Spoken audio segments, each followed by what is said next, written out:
Operations strategy include essential components like designing and positioning the production system, focusing production/manufacturing and servicing facilities, design and development of product/services, selection of technology and process development, also resource allocation. And a senior operations manager is holistically responsible for this. Today's panelist is a multiple award-winning senior operations manager with extensive experience in field of operations management, SCM and process optimization at highest levels.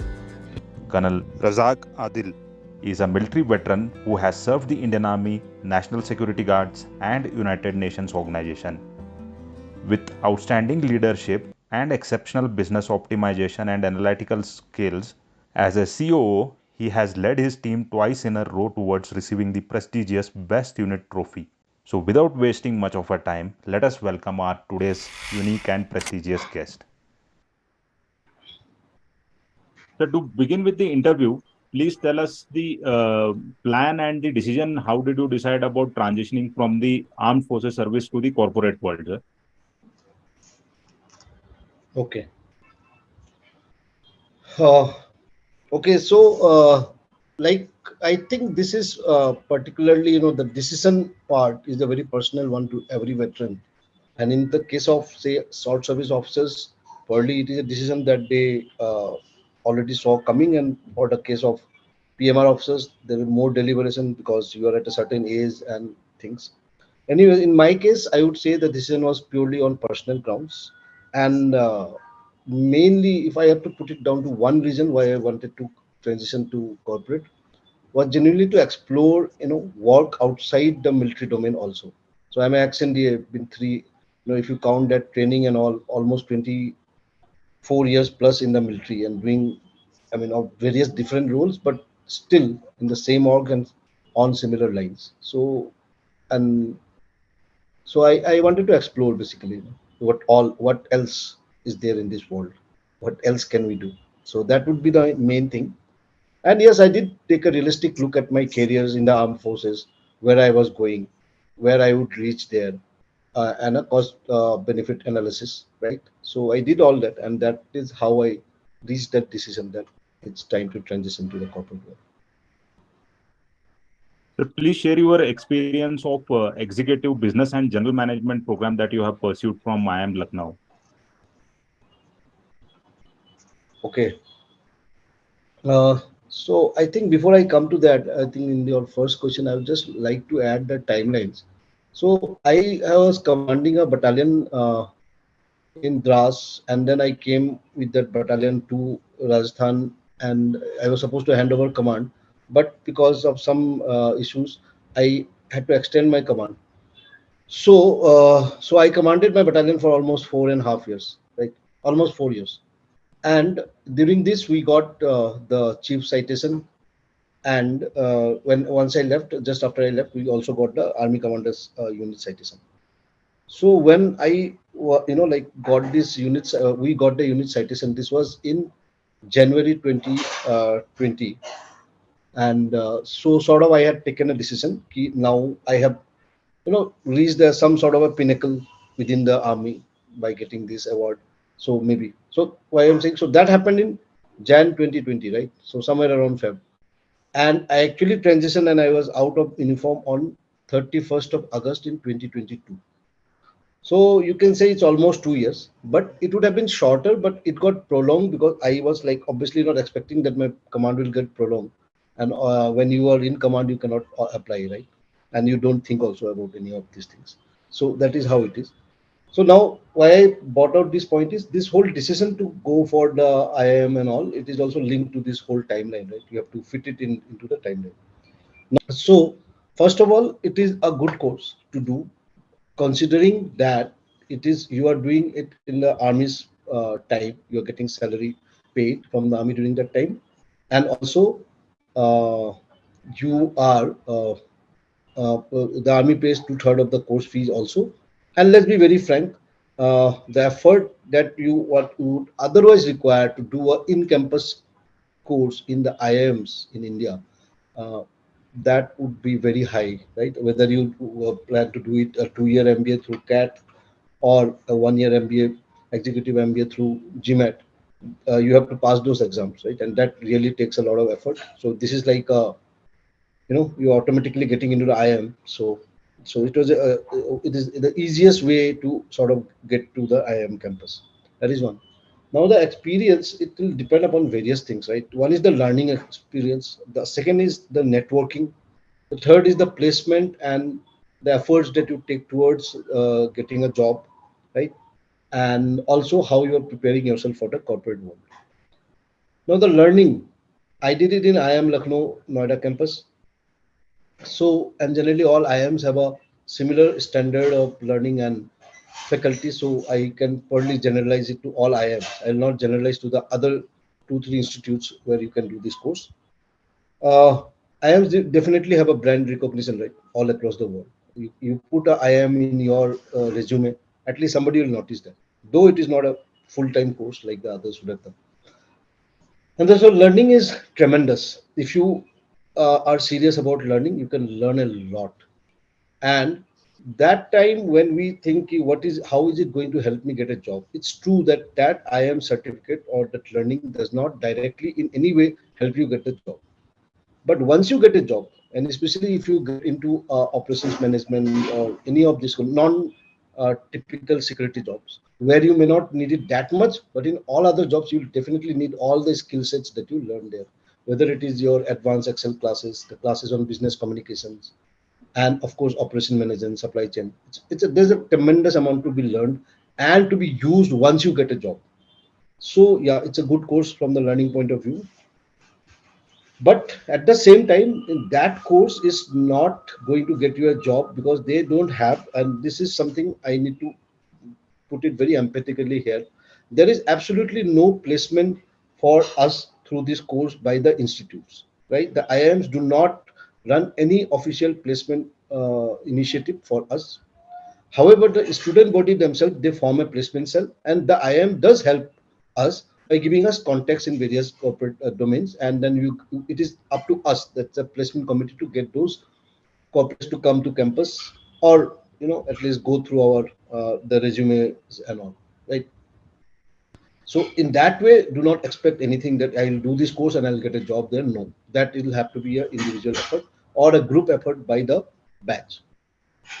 The exams and all, like, it's a good thing to prepare for the exams and appear for them, keep passing them, but one does not really need to get sentimental about it unless one really wants to top and get a certificate which says that you are top. And believe that topping in that exam is not going to get you a better job anyway. So you need to really see how to balance it out.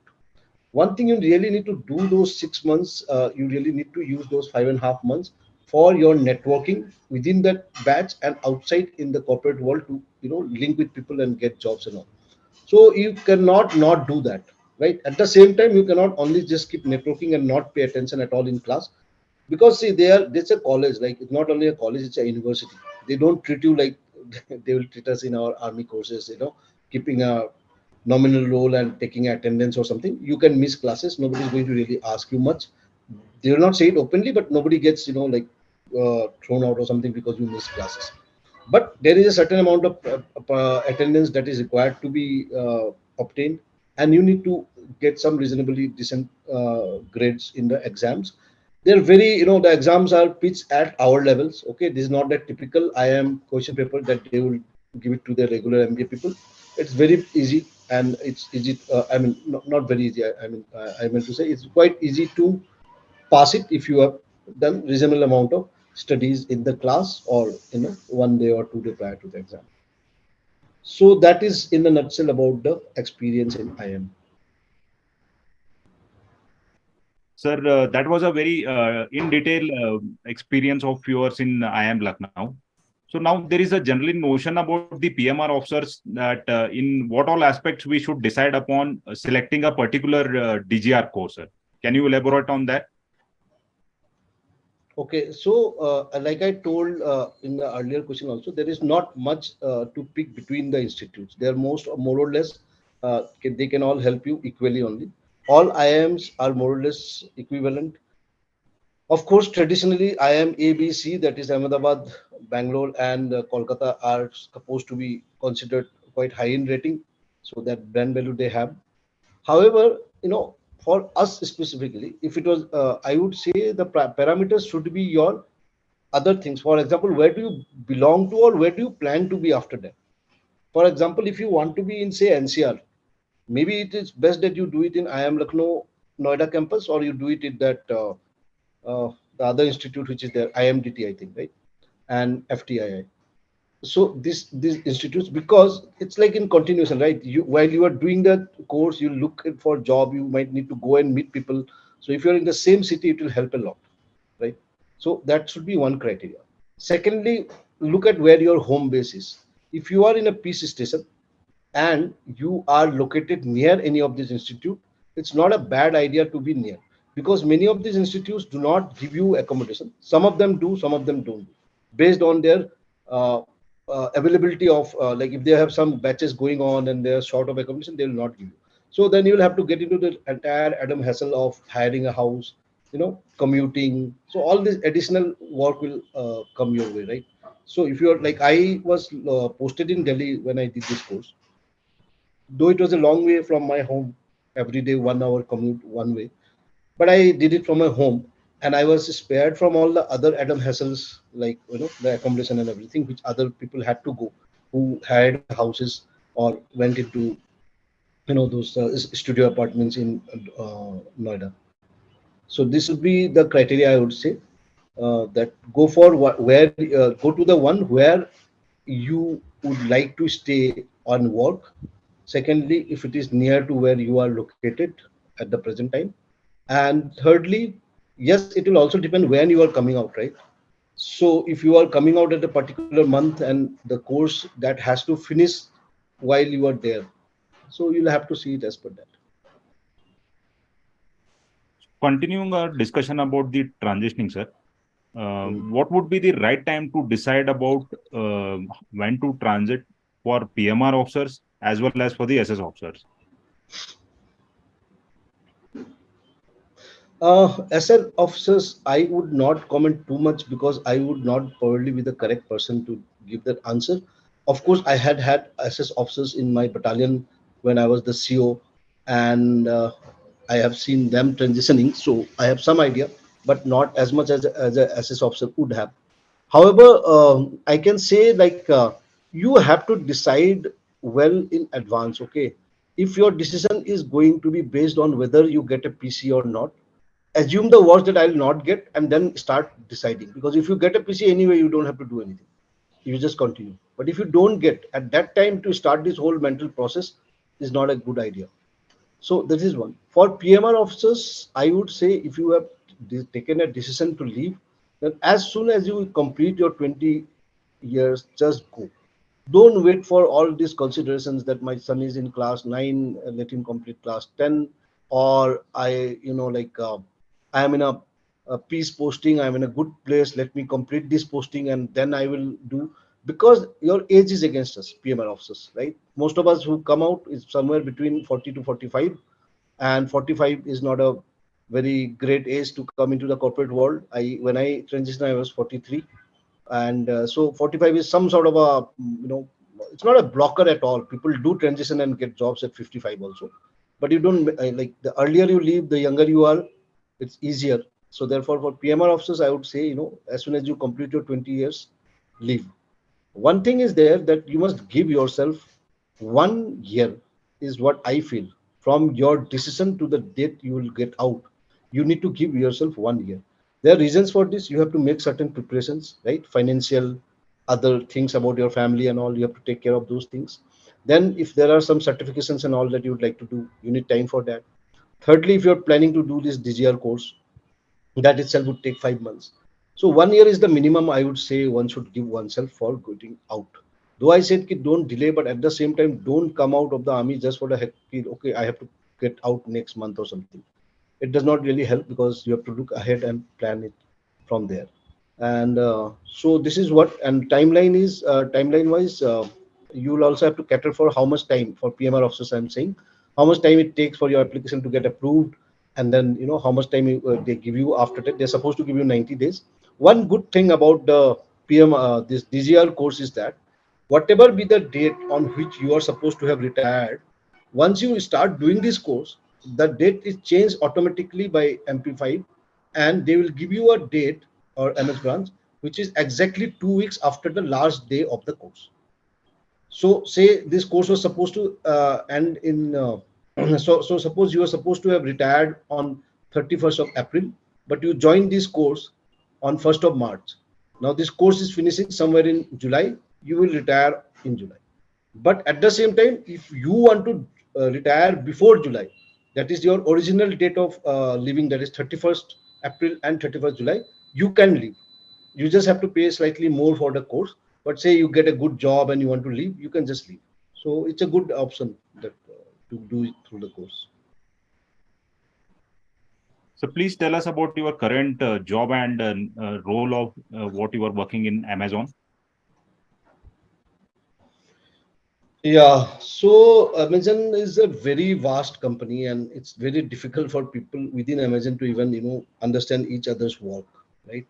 So Amazon has the what do you call the facilitation centers? That is from where those deliveries and all happen, from the warehouse to to your houses. And before that, the entire procurement of the items and coming into the warehouse, that is also there. So this all we divided into three parts, right? First mile, middle mile, and the last mile.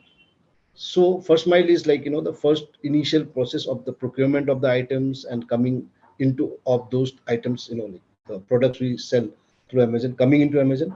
Middle mile, this is a very broad example I'm giving. This is not exact definition. The middle mile would be the entire processing of the items and getting them ready for delivery. And last mile roughly would be once the journey that of the product from the warehouse to the customer's house. Now there are many support organizations within Amazon who supports this process of deliveries, right?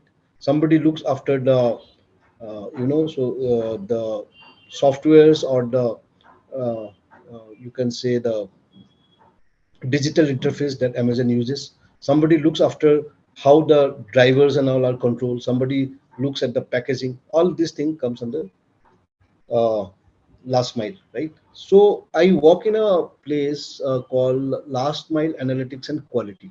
So this is an organization which looks after everything to do with the analytics and the quality of the last mile organization. And there are various sub units within that. So I work for one of them, and I'm an operations manager there. And you can say the task that my team does ensures that the Amazon packages are reaching to their customer at the correct address, correct time, in a correct condition. So this is broadly what my team or my org does, and I look after the operations management of a particular team within this space.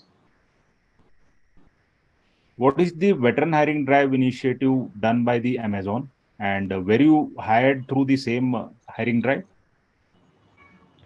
So Amazon has this veteran hiring program all across the world. So you guys would be aware that in the USA there is a act which was signed by President Obama called the Patriot Act, under which all American corporates are given incentives for hiring veterans who returned from the Iraq War or from Afghanistan.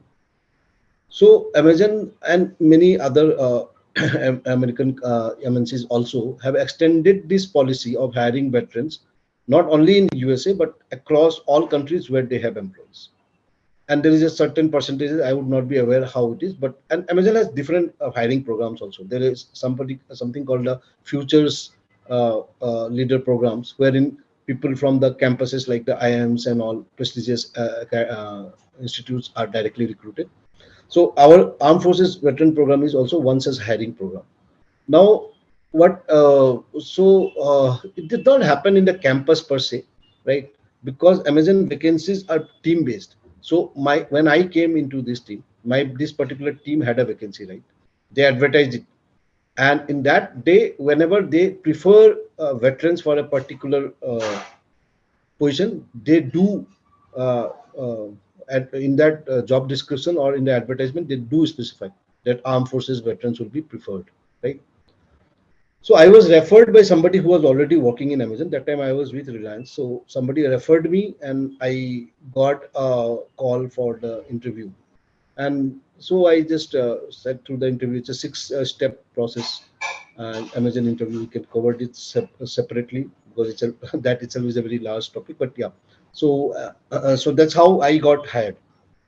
Once we come inside, there is no difference between, say, a veteran hire or any other hire, right? We all have to do the same work, and we are all treated in the same way, right? So this is in a nutshell what a veteran hiring program is in Amazon. So good thing about it is because they have taken a sort of a initiative that we will hire this many number of veterans, or like this percentage of our employees in India would be from the veteran community. So every year the many veterans do get the chance of joining Amazon because of that, which otherwise also they could have probably joined, but it makes it easier for us to get that vacancy. Not the selection process that is as stringent as anyone, but at least you get the interview call. uh, I mean, because of this. What are the relevant certifications required for your current role of operations management? Okay, so I have not really done any certification which help, which is directly related to the job today I do, right? Because I had done some other thing, because before this uh, I was head of security in another company. So I was in Reliance basically. So most of my certifications were centered around security management and business continuity, right? So that those are the ones I had done.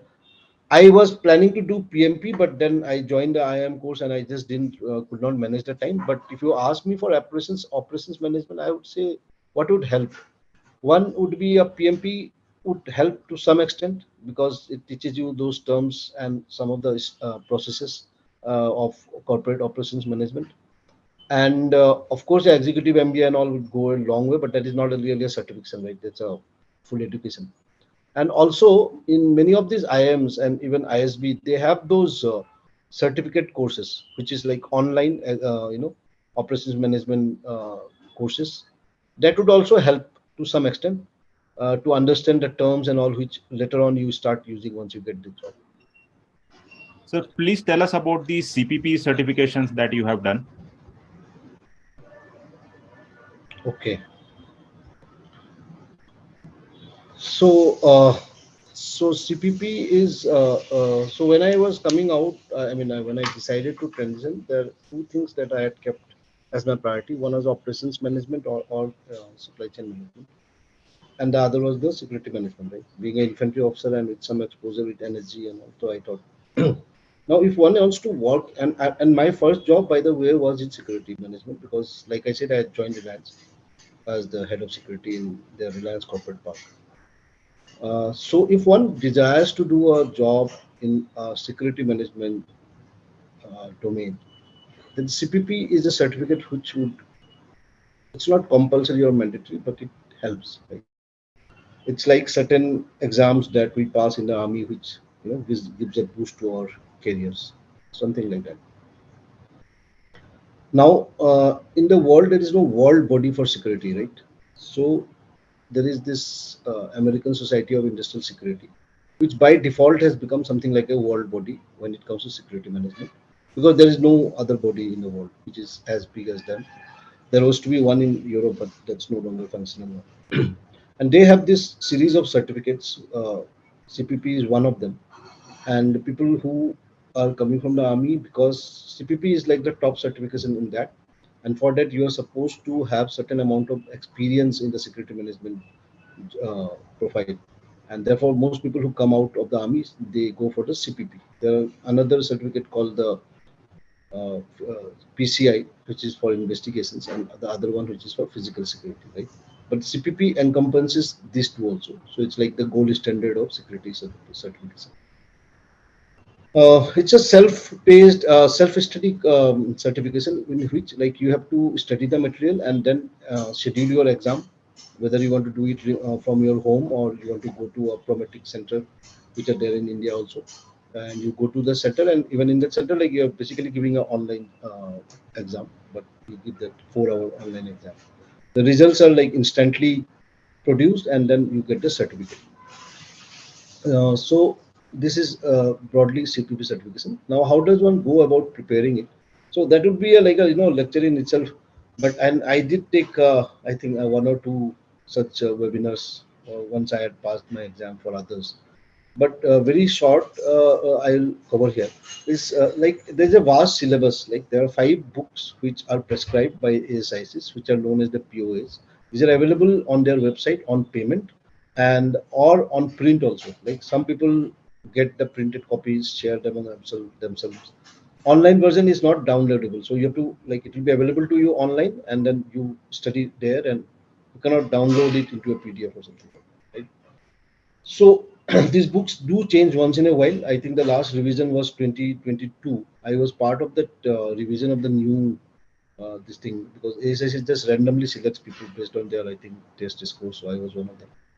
So anyway, so you have to go through those books, and then these are multiple choice questions. I am now forgetting probably 250 questions or so, which comes in that 4 hours, and you keep sort of answering them.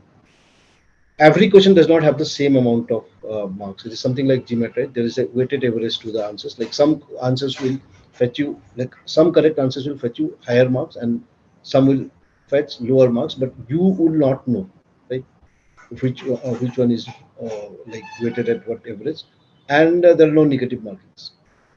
Now the number of total number of pages which are there in those books, and there is no way but to read those books. Okay, though I mean, one if anybody says that you can give this exam by any other way, by any other I mean any other way which sort of make escapes you from reading the books, I would say I would not agree with them.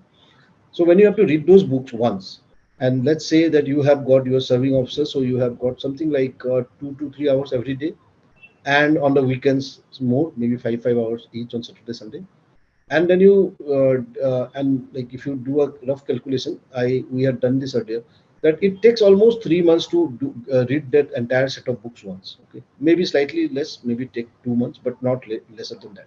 And in one reading, you would not attain that much of knowledge or info from them that you can pass the exam. So probably we'll have to do a second reading also. Some people do a third reading also, and then there are other things like going through question banks and practicing and all those things. Ideally, it should be a 6 months sort of a journey, and wherein you can keep doing other things also, but you keep preparing and then give this exam, right? So the fee and all I don't remember right now, but 2 years back when I gave this, roughly I would say one had to spend around 25,000 to 35,000. Sorry, around 30 to 35,000 in the entire process of registering and giving the exam and everything. The books are additional cost, so that would be an additional cost. Now, one thing is that this all this ASIS is ASIS has chapters all across India, right? In most of the metros, that is Delhi, Mumbai, Kolkata, Bangalore, and there is one in Pune or somewhere else also, if I'm not wrong. So, so all these chapters, as part of the corporate corporate like initiatives, they do conduct some weekend classes or boot camps that we call them, for anybody who wants to join, right? They have to be a member of like first you have to go become an SIS member, and then you can join this chapter whichever is like closest to you, and they will have online boot camp classes, and those are free, and the classes are taken by people like who have passed. Like I also take for Delhi chapters, I take certain classes as a voluntary activity. So you get to learn from these people who have given the exams, and you get some tips, and so that's also a good way. There are people who are running proper coaching capsules for CPP certification. There is somebody who is doing it at an international level, and there's people in India also. I mean, so people ask this whether you require coaching or not, but that is a purely personal one. I did not take a coaching, but whether you take a coaching or not, finally you will have to go through those books. You will have to understand the concept. There is absolutely no requirement of mugging them up. There is no facts and figures which are asked. Like they will not ask you any dimensions or anything like that. One odd question might just come like that, but that is like that will not make you pass or fail, right? So this is about CPP certificates. Can you tell me the average CTC that one can expect in companies like Amazon with respect to different service buckets? Yeah, so this is one thing, like I tell everybody in corporate world, there is nothing like a expected CTC which can be applied all across, right? That is the exact difference between a corporate job and a government job, where in a government job you have exact laid down fee structure, sorry, salary structures. Like here, it is not like that. But one thing is like if you are talking of Amazon per se, again it will depend so much on what profile you are coming, whether you are coming as a program manager or an ops manager, whether you are coming in into a technical job or a non-technical job. Like everywhere else, even in Amazon, technical jobs do seem to pay better. But yeah, so this is like that. There will be a difference between the pay packet that will be offered to a SS officer and a PMR, not because of anything else, it's because of the experience. They don't see the rank, okay? They don't see whether you are a major or a lieutenant colonel or a colonel, but they'll ask you your experience. So if I am taking that a SS officer is coming out at 10 years of service, so his experience is counted as 10 years, right? So he is given a certain amount of pay, and somebody who comes out after 20 years, his experience being taken as 20 years is given a different pay packet. So pay is good. Amazon definitely does a reasonably good job of at offering salary packages. A major component it is, however, is the joining bonus, which they give for most of the job profiles, which after the first 2 years you will not get, but by that time your salary would have increased through those annual increments and all based on your performance. So it's a decently reasonably good salary, right? I when I was in Reliance also, uh, they were paying good for the profile that I was in, and so see, I will not be able to give you a figure. I will not be able to quote a figure for that. So, Sir, what is your opinion about relevance of distance oblique executive MBA for such corporate roles? okay. See, now the thing is the MBA is something in the corporate world, like say a BA, BSc is there for normal world, right? It's just a sort of a basic qualification sort of a thing. So if you have a MBA under your belt and it is mentioned somewhere in your resume, it is good because at least if say, because corporate hirers also recruiters, they have to go through so many resumes, so they have to also put certain filters, right, to bring down the number of applications that they have to go through. So one of the filters might be something like a MBA, or might be something like a BTech, MTech if it is a technical job. So if you have that, it is like good, right? Now, however, in India, and this is not only for armed forces, I say it with a lot of responsibility that there is one set of standards which is covered in the premium MBA institutes, which would include the IIMs, the ISB, something like IMDT, IIFT, JIPMAR, and JVS.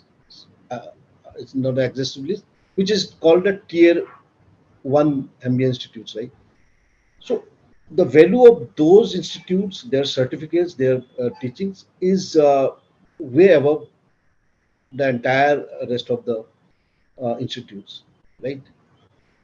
And nowhere does an online MBA in terms of the brand value or the eligibility for getting job can compare with those executive MBAs which you do in campus at that institutes. But there is also a cost benefit analysis to be done here, right?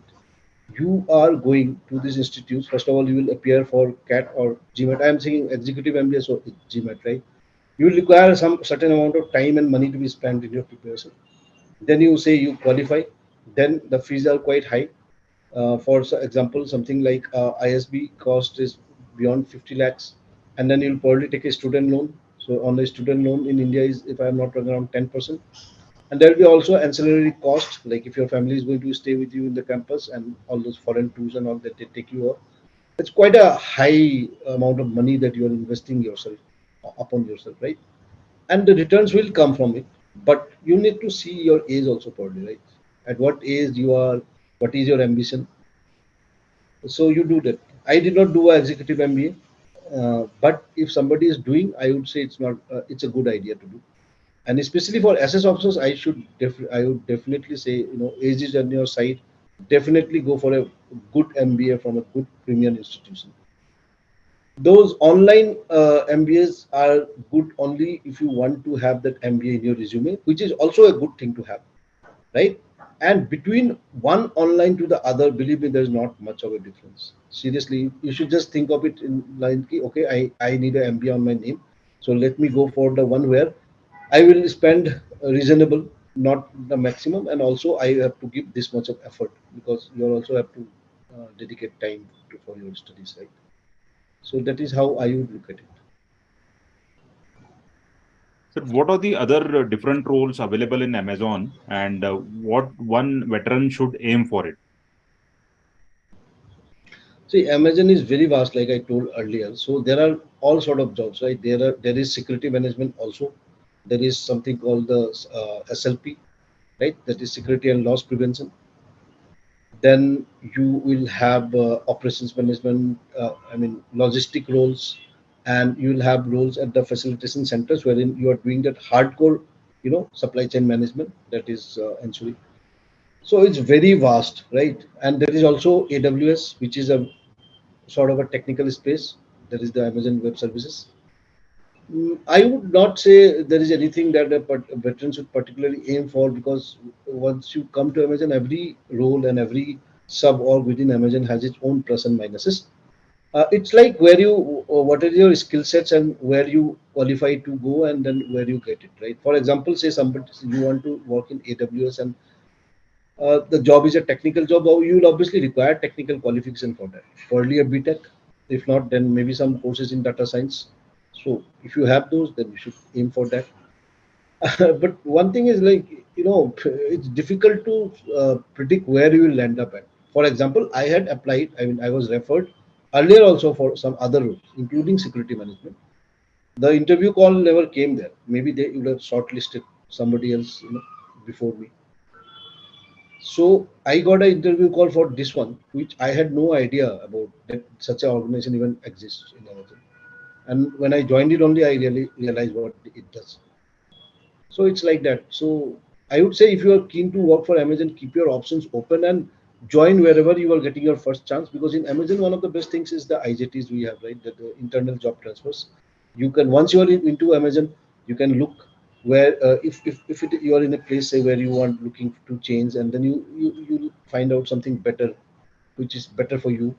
You can apply and you'll get this.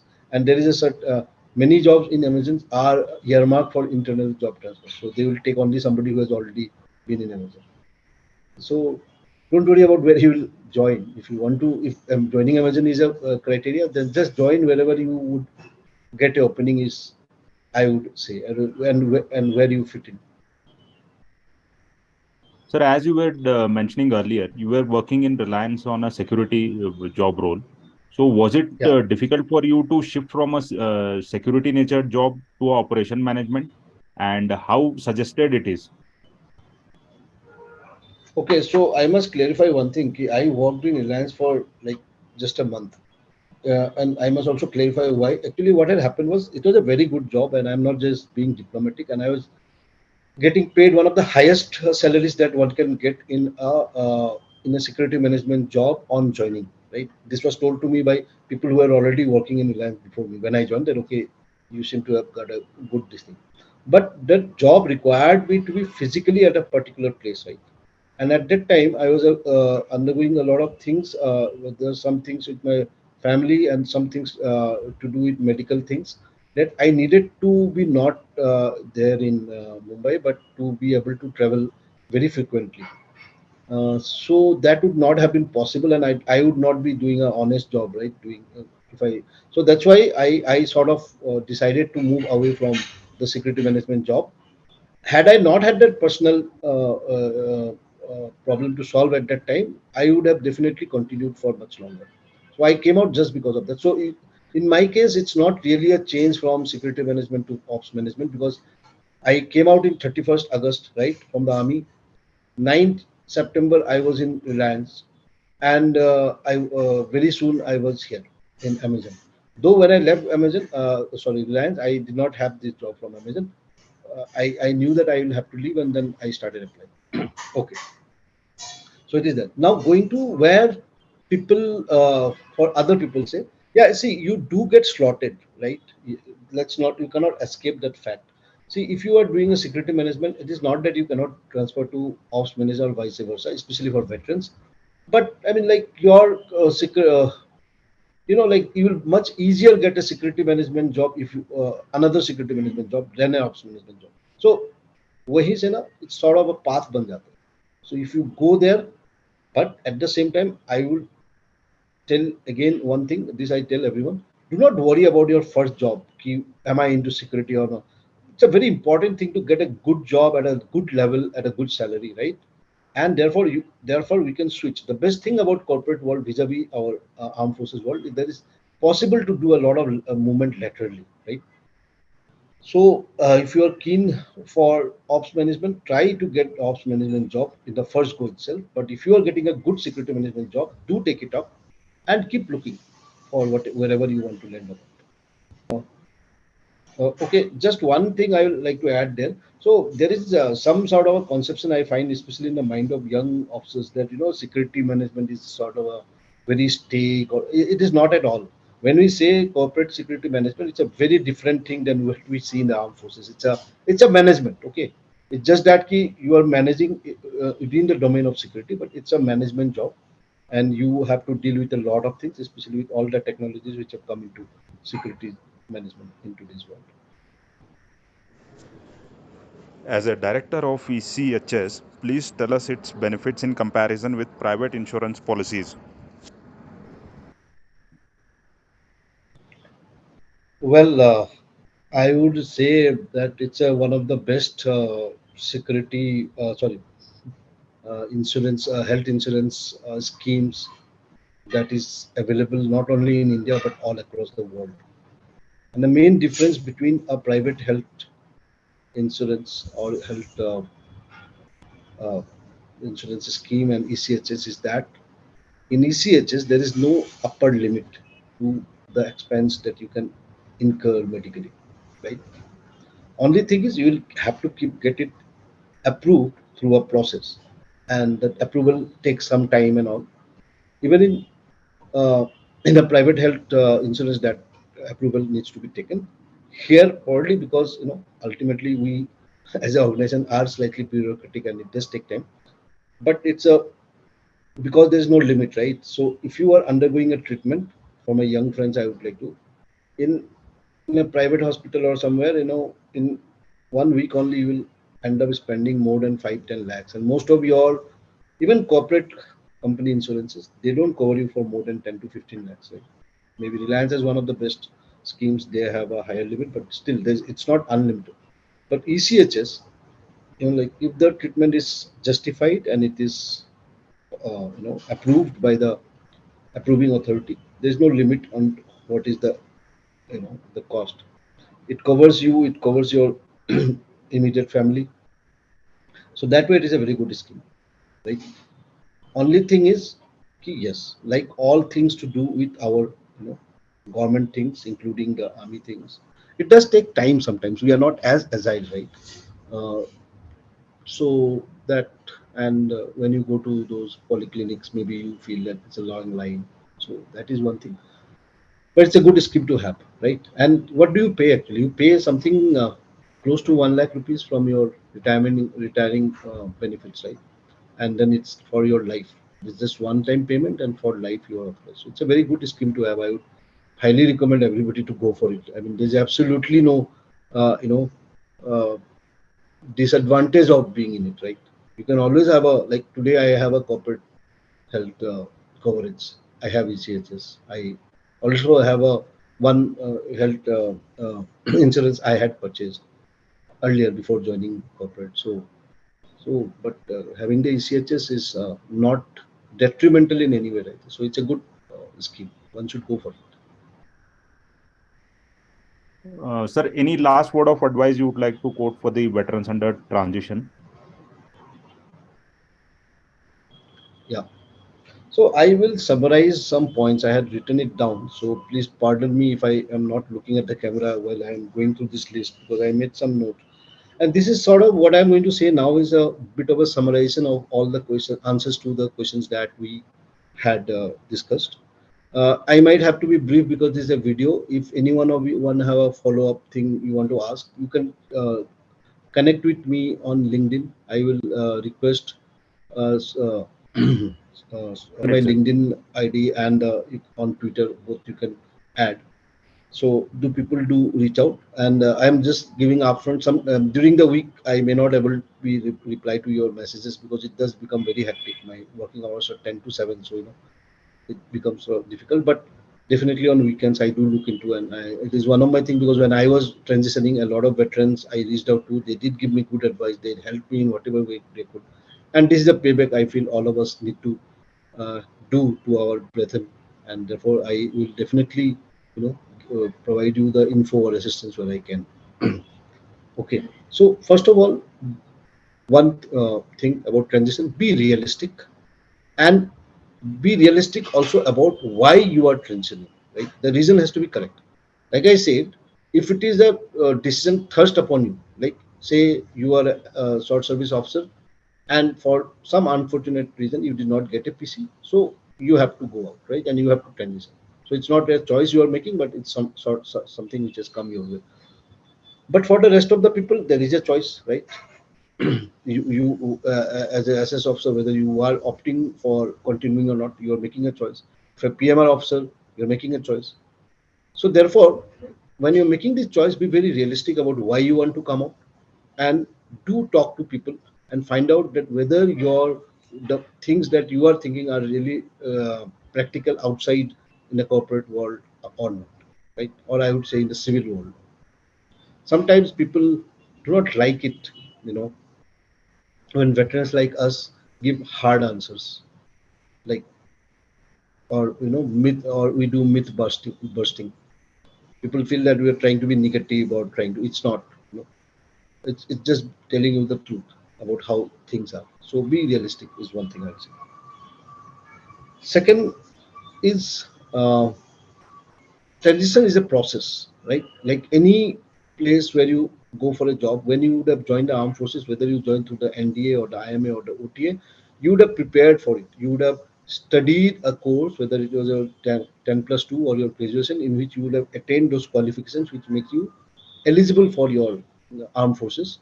And then you would have prepared for the written exam, you would have prepared for your SSB in whatever way you can, and you would have gone through the process. The same thing applies here, right?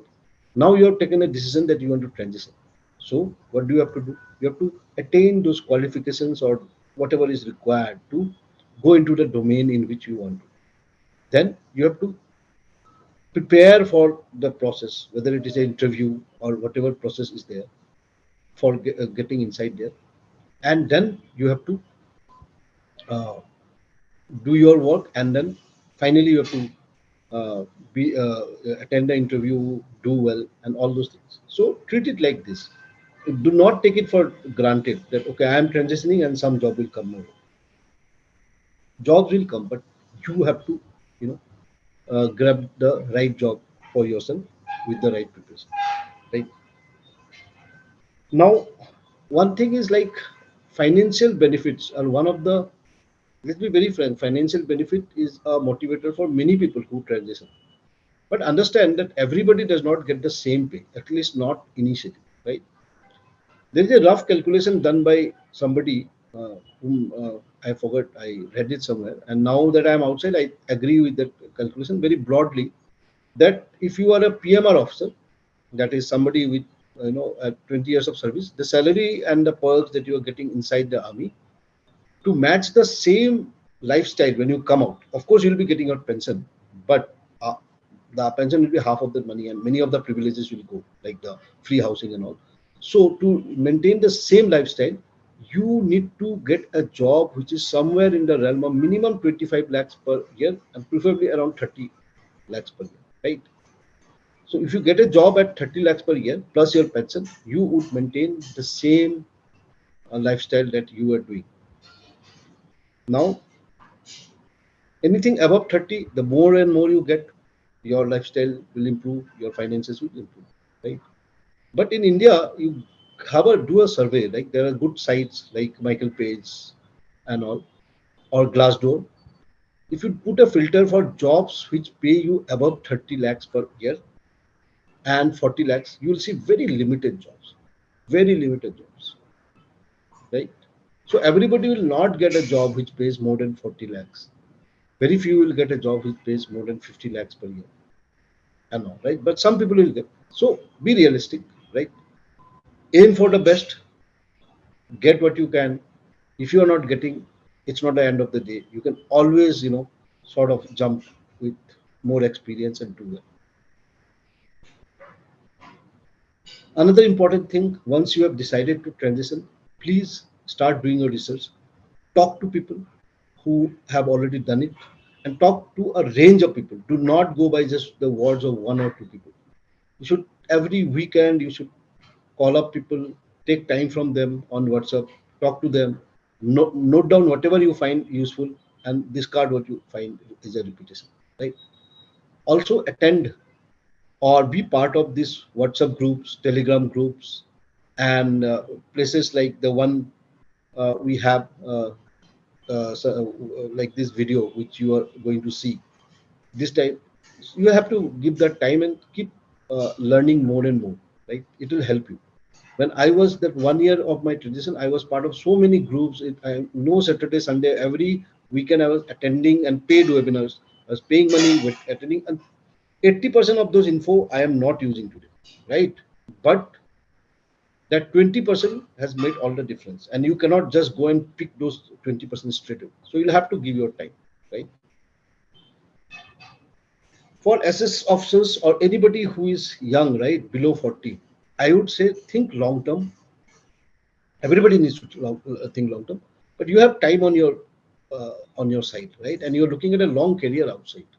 Today I am 45, so I would have probably what maximum another 10 years of career, active career, right? But you would be having 20 plus years, right? So invest in yourself. Do a premium MBA if you can in that time with the money. Do it. Invest in yourself, and in the long run, you will reach where you want, right? And finally, I would say when we transition, we all have something in our mind, right? So never lose sight of that aim. We do I see a lot of people getting sort of overwhelmed. Like, okay, they think I'll do this, but after 3 months and all, they say, okay, this is not happening, and they end up doing compromises and end up somewhere where they would have never, wanted to be. Don't do that. And finally, this is my final advice or suggestion to all of you. Okay, before that, yeah, do make use of LinkedIn, right? And other social media, whatever is allowed by the army, keep yourself within that limit. LinkedIn, I know it's a gray area. Nobody says it, you can use it. Nobody says you cannot use it. I definitely used it even before my transition. And finally, I would say once you come out, right? You'll need to work hard. Okay, there is no like, if you think that there will be less work outside compared to the armed forces, it is not like that at all. So when you come out, come prepared that you will continue to have work as hard as you did in the army if you want to do well. That is what I would suggest. Thank you so much for in detail and elaborative suggestion what you have shared throughout the discussion, sir. I am sure all the viewers will be benefited out of your valuable advice. Thank you, Thank you so much. Santosh. And I know I have been slightly, what do you say, harsh with my. I'm sharing the realities because, like I said, I also saw the video of other veterans that you have shared, and I feel the best way I can help others is to tell the hard truth rather than sugarcoating it. So I hope people don't take it that I'm trying to be negative, but it's a good. I mean, there are good things available. Just work towards it, you will get it. Thank you so much, sir.